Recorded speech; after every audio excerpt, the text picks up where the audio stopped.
इस इलाके के अंदर खाद जितने भी आवंटन किए जा रहे हैं बड़े पैमाने पर वो चला जाता है स्मगलिंग होकर के नेपाल और शराब बनाने के लिए इस्तेमाल होता है। मंत्री आते हैं, जो कृषि मंत्री होते हैं, चाहे जो भी नेता आते हैं, तो ज़्यादा किसान को ही यति करते हैं, तो उससे उपलब्धि नहीं मिल रहा है, लेकिन हालांकि किसान को ठगा ही जा रहा है। चलिए नमस्कार, अभी हम मधुबन विधानसभा क्षेत्र के चैता पंचायत में हैं और आपको बता दें कि मेरे फ्रेम में दिख रहे हैं ये शाश्वत गौतम जी हैं, जो पहले अमेरिका की राजधानी में जलापूर्ति आयोग में इन्होंने निर्देशक के पद पे काम किए और वहां से आकर बिहार में भी है मुख्यमंत्री के साथ सलाहकार का काम किए और आपको बता दें कि अब आरजेडी में है और प्रदेश महासचिव के रूप में काम कर रहे हैं। अभी ये मधुबन विधानसभा क्षेत्र में छाए हुए हैं। इनका अभी ही कुछ दिन पहले किसान समाज सम्मेलन का आयोजन किया था, जो बहुत ही सफल रहा। इस क्षेत्र में लोगों ने इनको और बेहतर तरीका से जाना। इन्होंने वहां से जैसे आए तो यहाँ काम करना शुरू किया, किसानों के पक्ष में काम करना शुरू किया। बहुत सारे किसान वहां पहुंचे हुए थे और सभी से संवाद की बात करने की कोशिश की, किसानों की समस्याओं को उठाने का कोशिश कर रहे हैं। चलिए विशेष इनसे हम जानने की कोशिश करेंगे आखिर आपको इस मधुबन विधानसभा क्षेत्र में आने का पर्पस क्या है और क्यों आए और किसानों के हित में काम करना शुरू कर दिया। सबसे पहले मेरे चैनल सर आपका स्वागत है। बहुत बहुत शुक्रिया आपका हमसे बातचीत करने के लिए। जी सर, आप अमेरिका में जाए काम किए, यहाँ बिहार में आए तो मुख्यमंत्री के साथ काम किए, अब आप मधुबन विधानसभा क्षेत्र में आके लोगों के हालचाल को जान रहे हैं, किसानों की समस्याओं को जान रहे हैं, आखिर कारण क्या है सर? देखिए, ये कोई नई बात है नहीं, मेरे परिवार का पुराना इतिहास रहा है इस इलाके में। मेरे जो बाबा स्वर्गीय गजाधर सिंह एक बहुत जाने माने स्वतंत्रता सेनानी थे और गांधी जी के साथ उन्होंने उस समय उस आंदोलन में उनकी एक महत्वपूर्ण भूमिका रही थी। और जब देश आज़ाद हुआ तो इस इलाके के वो पहले विधायक चुने गए थे। और उसके अलावा हमारे परिवार के श्री बाबू का भी एक बड़ा इस इलाके में कार्यक्षेत्र रहा है। बड़ी संख्या में उन्होंने लोगों को नौकरी रोजगार देने का काम किया। इस इलाके में जो डिस्ट्रिक्ट बोर्ड के वो चेयरमैन रहे तो बड़ी संख्या में आधारभूत संरचनाएं बनाई। हमारे ही परिवार के द्वारा मोतिहारी में श्री नारायण सिंह कॉलेज बनवाया गया, जो आज एक महत्वपूर्ण संस्थान है।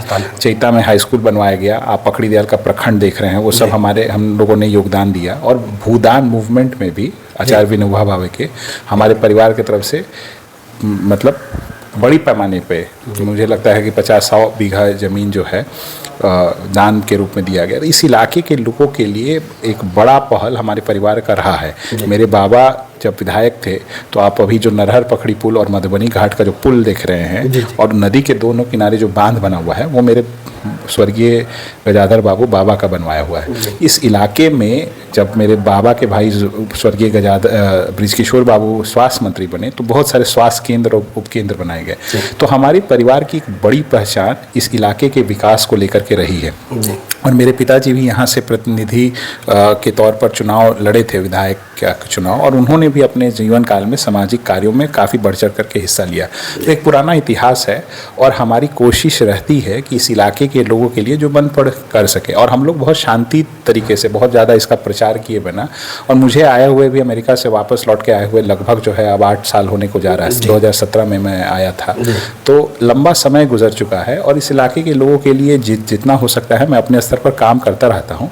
अभी बिहार के विधानसभा चुनाव होने वाले हैं और हम लोग उम्मीद कर रहे हैं कि जिस राजनीतिक दल की मैं प्रतिनिधित्व करता हूँ वह राजनीतिक दल मधुबन विधानसभा में भी जीते और बिहार में भी तेजस्वी यादव जी के नेतृत्व में इस बार अगली सरकार बनाई जाए। और हमारी कोशिश है कि इसको हर तरह से पूरा किया जाए।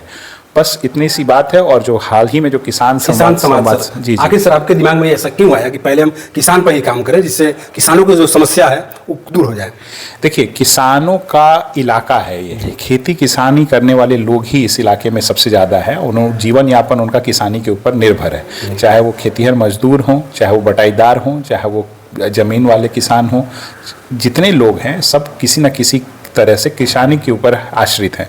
हमारा ये लक्ष्य था कि एक विमर्श स्थापित हो खेती किसानी के मुद्दों को लेके।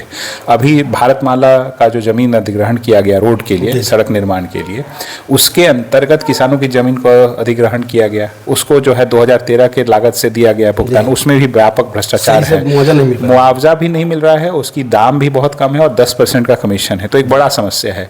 किसानों को इस इलाके में कभी भी रोपनी के समय में खाद की उपलब्धता नहीं रहती है। बीज जो है 2M दर्जे का रहता है। किसी भी कृषि संबंधित कार्यालयों समय पर नहीं खुलते हैं। किसानों को अगर कोई काम रहता है अनुमंडल या ब्लॉक स्तर पर तो बिना पैसा दिए हुए नहीं होता है। फसल क्षति या फसल बीमा की अगर बात कर लीजिए, उसका अनुदान की राशि नहीं मिलती है। किसानों को लेकर के जो सहायता की योजनाएं हैं उनका क्रियान्वयन जमीन पर नहीं है। तो इतनी सारे, अब जैसे न्यूनतम समर्थन मूल्य का यह है, धान की अभिप्राप्ति हो। अभी यहाँ पे देश के कृषि मंत्री आए थे शिवराज सिंह चौहान, पूर्व कृषि मंत्री और वर्तमान कृषि मंत्री दोनों लोग केंद्रीय, ये कह रहे थे कि मक्का की खरीद 2400 रुपये हो रही है। सवाल उठता है कि कौन लोग 2400 खरीद रहे हैं? तो अगर ऐसा है तो क्यों बिहार के और मधुबन विधानसभा के किसान 1950 और 1980 में बेच रहे हैं मक्का? तो बहुत सारी समस्याएं हैं। और ये जो कार्यक्रम हुआ एक पुराने ऐतिहासिक जगह पर हुआ। शेखपुरा बाजार एक पुरानी ऐतिहासिक कृषि मंडी है, वो हमारे परिवार के लोगों के द्वारा स्थापित की गई मंडी है और अंग्रेजी हुकूमत के खिलाफ एक बड़ी लड़ाई लड़ी जा रही थी इस चंपारण इलाके में। उसमें हमारे परिवार की सहभागिता थी आज़ादी आंदोलन में, और यह मंडी बनाया गया था यहाँ के इलाके के किसानों के लिए कि वह अपना जो उत्पाद था अंग्रेजी हुकूमत को न बेच करके बाहर के व्यवसायी, नेपाल के व्यवसायी को। तो मंडी की कुछ समय कितनी आवश्यकता थी। वर्तमान बिहार की सरकार ने कृषि मंडी कानून को निरस्त कर दिया बिहार में, जिसकी वजह से किसानों को जो है अपना बहुत कम आज दाम मिल पा रहा है। तो ये एक बड़ी लड़ाई है नीतिगत स्तर पर, ज़मीनी स्तर पर। इस लड़ाई का विमर्श को और मजबूत करने के दृष्टिकोण से हम लोगों ने एक बड़ा कार्यक्रम किया, और मैं पार्टी के सभी लोगों को शुक्रगुजार करता हूं कि उन लोगों ने इसकी इतनी सहयोग किया, इतने बड़े पैमाने पर लोग आए, एक बड़ा विमर्श स्थापित हो पाया है। कार्यक्रम भी सर सफल रहा। सर बिहार में सर पानी की उत्पत्ति बहुत ज़्यादा है, पानी ज़्यादा मिलता है। उसके बाद में आपको बता दें कि मेहनत करने वाले के लोग जो है किसान हैं मेहनत ज़्यादा करते हैं, और फिर भी जब रोपनी का समय आता है तो लोग यहाँ से पंजाब चले जाते हैं कमाने, हरियाणा चले जाते हैं कमाने, जबकि सब कुछ उपलब्ध है। और खेती करने की उपलब्धि पंजाब को मिला हुआ है, और खेती क्या कहते हैं मछली उत्पादन पानी में होता है, तो मछली उत्पादन करने की उपलब्धि असम को मिला हुआ है। आखिर बिहार को क्यों नहीं मिला ये सब? देखिए, ये सीधे तौर पर राजनीतिक रूप से विफलता का कारण है और कोई कारण नहीं है। हालांकि जो भी मंत्री आते हैं, जो कृषि मंत्री होते हैं, चाहे जो भी नेता आते हैं, तो ज़्यादा किसान को ही अति करते हैं, तो उससे उपलब्धि नहीं मिल रहा है। हालांकि किसान को ठगा ही जा रहा है। देखिए, ये तो राजनीतिक विफलता की वजह से समस्या है। बुनियादी स्तर पर लोगों के अंदर ईमानदारी नहीं है, और कृषि विभाग जो है बिहार का सबसे भ्रष्टतम विभाग है।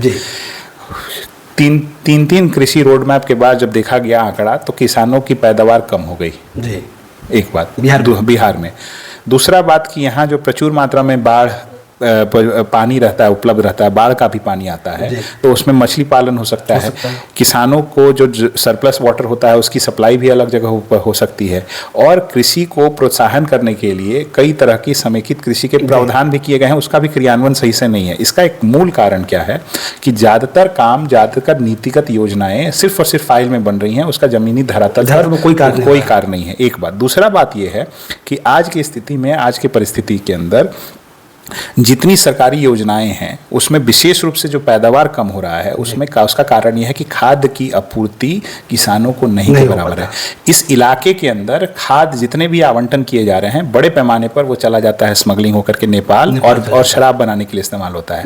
और जितने जो बीज आ रही है सरकार के द्वारा, जो सर्टिफाइड बीज है, उसमें लगभग 70% बीज जो है गलत बीज है, फर्जी बीज है, जो है नकली बीज है। तो जिसकी वजह से किसानों की पैदावार की भी समस्या है। और दूसरी बात यह है कि बाकी के राज्यों की तुलना में जो न्यूनतम समर्थन मूल्य है या सहयोग राशि है, धान की अधिप्राप्ति आप बात करें या मक्का की या किसी अन्य खाद्यान्न की, उसकी अधिप्राप्ति सही मायनों में किसानों से होती नहीं है। पैक्स के अंतर्गत जो भी अधिप्राप्ति की जा रही है वो सब बिचौलिए लोग कर रहे हैं। तो जब आपको प्रोत्साहन नहीं है, उसमें फायदा नहीं है, उसमें किसी तरह का सहयोग नहीं है, तो आप कैसे उम्मीद कर सकते हैं कि जो है किसानों को लाभ मिले। और यही एक बड़ा कारण है कि नीतिगत स्तर पर योजनाओं की विफलता और लचर शासन प्रशासन व्यवस्था, व्यापक भ्रष्टाचार और प्रशासनिक अधिकारियों का किसानों के प्रति संवेदनहीनता एक बड़ा कारण है, जिसकी वजह से किसानों को यहाँ प्रोत्साहन नहीं मिल पा रहा है। और उसका असर जो है पैदावार में भी दिख रहा है और व्यापक कृषि व्यवस्था में भी दिख रहा है। सर चुनाव होना है, सर विधानसभा में चुनाव होना है,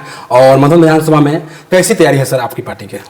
बहुत अच्छी तैयारी है। और आप सभी लोगों ने देखा होगा कि हाल ही में जो किसान संवाद सम्मेलन हुआ और 20 किलोमीटर रोड शो हुआ, जिसमें हमारे पार्टी के शीर्षतम नेता हैं सुधाकर जी, यहाँ बक्सर के सांसद हैं और किसानों के हक में मजबूत लड़ाई लड़ने वाले, वो भी आए थे और उन्होंने एक बड़ा बहस स्थापित किया इस इलाके में। और उनके सम्मान में एक मैत्री भोज भी था।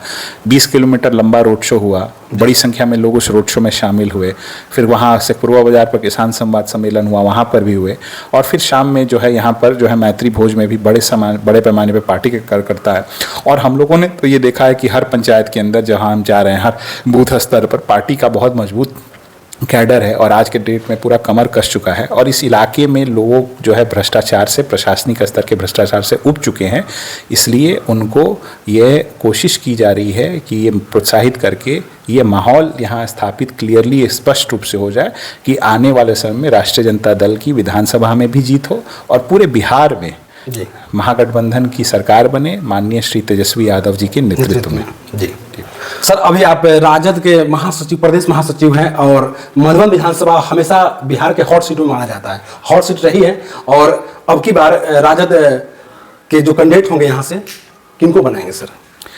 ये सवाल सर आपकी तरफ जा रहा है सर? नहीं, देखिए, ये निर्णय जो है पार्टी के शीर्ष नेतृत्व माननीय श्री लालू प्रसाद यादव जी और माननीय श्री तेजस्वी यादव जी करेंगे। उनका जो निर्णय होगा वो वहाँ से उम्मीदवार होंगे। हमारी भूमिका है कि पार्टी संगठन को मजबूत किया जाए, जनहित के मुद्दों को व्यापक संघर्ष के साथ, व्यापक विमर्श के साथ उठाया जाए और इस इलाके के अंदर संगठन इतना मजबूत रहे कि पार्टी के कोई भी कार्यक्रम, कोई भी आयोजन हो तो उसमें कार्यकर्ताओं की सहभागिता हो और आगामी चुनावों में इसका असर विधानसभा के स्तर पर भी और पूरे राज्य के स्तर पर दिखे और पार्टी ज़्यादा से ज़्यादा सीटों को जीत करके इस बार सरकार बनाए बिहार में। जी चलिए, सर ने बहुत अच्छे से मेरे सवालों का जवाब दिया। और आपको बता दें कि एक नई पार्टी आई है जो बहुत सारे जगह हाला हो रहा है, मतलब लोग सुनने को मिल रहा है कि वो पार्टी महागठबंधन में मैंने जुड़ कर काम करेगी। सर, हम जनसुराज की बात कर रहे हैं, जनसुराज पता इसे पता चल रहा है कि वो जनसुराज महागठबंधन में जुड़ कर काम करेगी, ऐसा भी है सर? इस तरह की मुझे जानकारी नहीं है। हमारी पार्टी का महागठबंधन के अंदर एक अग्रणी भूमिका है और महागठबंधन के घटक दल के बारे में सब लोग जानते हैं, जिसमें राजद, कांग्रेस और लेफ्ट पार्टियां हैं। इसके अलावा जो जनसुराज पार्टी है, उस पार्टी का अभी कोई बिहार में कोई अस्तित्व नहीं है जमीनी स्तर पर, ये आप भी जान रहे हैं। और दूसरी बात है कि वो प्रायोजित तरीके से भारतीय जनता पार्टी को सहयोग करने के हिसाब से वो काम कर रही है, हालांकि उसमें वो विफल है। तो इस पे हम लोगों को बहुत ज़्यादा इसका संज्ञान नहीं लेते हैं। और बिहार में जनसुराज जैसी और जनसुराज से बेहतर भी कई पार्टियां हैं जो जनहित के मुद्दों को लाती हैं। वो अपना एक गठबंधन करके या अपना वो निजी तौर पर चुनाव लड़ते हैं और लोकतंत्र में हर किसी को अधिकार है चुनाव लड़ने का, तो वो अपना चुनाव लड़े, उसमें कोई स्वागत है। इस लोकतंत्र के अंदर बहुत सारे लोग निर्दलीय भी चुनाव लड़ते हैं, पार्टी के बैनर तले भी लड़ते हैं, गठबंधन के हिस्सा बनते हैं। बट ये चुनाव जो है मूल रूप से सत्य और असत्य के बीच में है, सही और गलत के बीच में है, वैचारिकता की लड़ाई वर्सेस अनैतिक लड़ाई के बीच में है, एक सामाजिक मुद्दों के लेकर, सरकार के मुद्दों को लेकर के लड़ाई है और दूसरी तरफ जो है पैसों को के सरोकार की लड़ाई है। तो हम लोग जो है राष्ट्रीय जनता दल का जो अलायंस है वो जन मुद्दों को लेकर के लड़ाई लड़ रहा है इस आगामी चुनाव में। और हमको पूरा उम्मीद है और विश्वास है कि इस बार बिहार की जनता राष्ट्रीय जनता दल को आशीर्वाद देगी और माननीय नेता प्रतिपक्ष श्री तेजस्वी यादव जी बिहार के अगले मुख्यमंत्री बनेंगे। चलिए मेरे साथ अभी शाश्वत गौतम जी थे जो राजद के प्रदेश महासचिव हैं और इनसे सभी मुद्दों पर बात करने का कोशिश किया हूं और सभी मेरे प्रश्नों को अच्छे से जवाब दिए हैं। और आपको बता दें कि फिलहाल में ही यहाँ किसान संवाद सम्मेलन हुआ था जिसमें इन्होंने बढ़ चढ़ के हिस्सा लिया और किसानों को समस्याओं को उनके तक पहुंचाया और बताया। और फिलहाल अभी मधुबन विधानसभा क्षेत्र में सभी किसानों के पास जा रहे हैं, जिनकी समस्याएं, उनको समस्याओं को सुनने की कोशिश कर रहे हैं। विशेष आप राजू मुखिया को देख रहे थे। धन्यवाद।